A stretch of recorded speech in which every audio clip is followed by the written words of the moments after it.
court order from the judge or my probation officer, but that it was God's court order of love for me. I wanted something better for my life than what I already had, but didn't know who to ask or what to do or where to turn. So I came here as a hopeless, lost, angry, wanting to be loved, broken down girl. I had finally come to the end of myself, having nothing else to offer this world, and in full desperation. I really don't need to say too much of my past because it is just that, my past.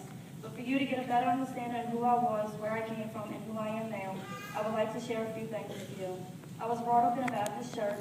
I went to church every Wednesday and Sunday. I was in a youth group and attended Vacation Bible School every year. I did everything that a Christian person should do except know Jesus. I knew of Jesus but didn't know that you could have a personal relationship with him. When I was around the age of 13, my mother was killed drinking and driving. At that moment, my life began to fall apart. I gradually stopped going to church and so I didn't go anymore. At the age of 19, I began using drugs. 12 years later, I had become a drug addict, addicted to heroin, crack cocaine, pills, or anything else that I could get my hands on. To me, I felt like I needed something to deal with everyday life, and if I didn't have the drugs, I was angry, violent, and rebelling because I really thought the world owed me something. It took for me to be here to realize that the drugs wasn't the problem. It was a surface problem, yes, but as I began to truly understand myself better, I realized it was something so much more than that. I finally hit rock bottom and just didn't care anymore when the state came in on September 8, 2011 and removed my children from my home because of my addiction. And I didn't know if I was going to get them back again, or if that the husband I once had is now serving a 7-year prison sentence because he wouldn't get help. It took all these things in my life to happen so that God could put me in a place of safety, to be able to deal with these things in my life. God closed every door of having a way out in my life so that I had no choice but to turn to him. That was the day of me being here. So coming in here, I began to give God a chance to work in my life. I mean, all I did was mess everything up anyways. You see, I had been mad at God for 17 years and blamed him for taking my brother. So I held on to that as an excuse not to let God or anyone else in my life so that I wouldn't get hurt again. But really, I was only hurting myself and others around me. So I figured, let God take my life and do something with it. God didn't turn away from me, but it was I that turned from him. At the time of me coming here, I didn't realize that what I was walking into, and that was called hope. When I started to submit to what God had to offer, the wall of doubt began to fall. I found myself trusting, leaning, and dependent on him for everything. God was preparing me for things in my life which had not happened yet.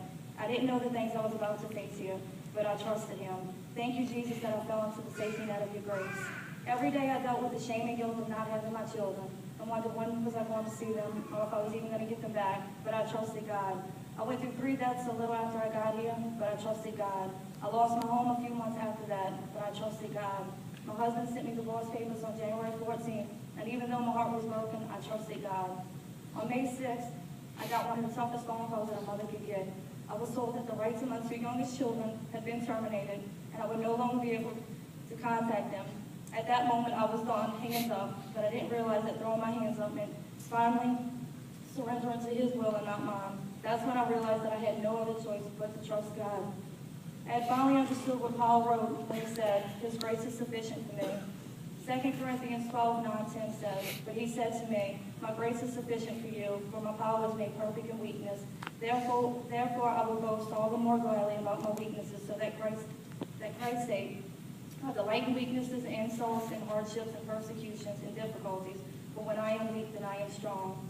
I do believe it was these times of my weaknesses that he was able to work through me so that I could understand that it was him only that pulled me through and not my own strength. You see, if we don't have trust, then we don't have belief, and without belief, there isn't faith. The deaths in my family was a way for me to draw closer to him so that he could be my foundation. Losing my home, I realized that God was going to give me something better because he is my provider. The divorce that I went through now was a part of my past that I wasn't able to let go, and God knew this, so he did it for me. Jesus is my comfort. So even though the situation with my children didn't turn out how I wanted it to, I do believe with all my heart that God is going to one day give me my children back. I don't know when, but I will continue to stand in obedience and know that nothing is impossible with God. I know my God enough to say that he specializes in doing the impossible. God has still allowed me to have my oldest son, and through that I have learned what it truly means to have a grateful heart. I have learned to focus on what I do have and not what I don't. I no longer tell God how big my problem is, but my problem how big my God is. I have finally realized that God allowed for me to lose everything so that he could mold me into his perfect masterpiece. You see, you can't fix something unless it's broken. So through every broken thing in my life, he has replaced it with his love, peace, and joy. I look for anything and everything in my life to fill those empty voids in my life. Jesus is what I have been missing his unfailing love that never gave up on me. Romans 8:28 says, "And we know in all things, God works for the good of those who love him, who have been called according to his purpose." The least I can do is live my life for him. I have realized that God sends difficult times in a person's life so that his glory can shine through. We all know that after the storm comes a rainbow. 2 Corinthians 4:8-9 says, "We are hard pressed on every side, but not crushed, perplexed, but not in despair, persecuted, but not abandoned, struck down, but not destroyed." I stand here today in grace and truth, and because of that, I now have a hope for my future. I can now be the mother, the sister, the daughter, and a friend that I was supposed to be. I can say for the first time in my life I'm okay with myself, and that I am able to laugh and smile today, even through the most difficult times of my life. If God can do this for me, Miranda, he can and will do this for you. I made the choice, and God made the change. So I challenge all of you today. Who do you say Jesus is in your life? To the staff, thank y'all so much. Sister Tony, you taught me how to trust again. My family, always being there no matter what, loving me, never giving up. Brother Jim, for your obedience. This place wouldn't be here if it weren't for you being obedient to God. Thank you.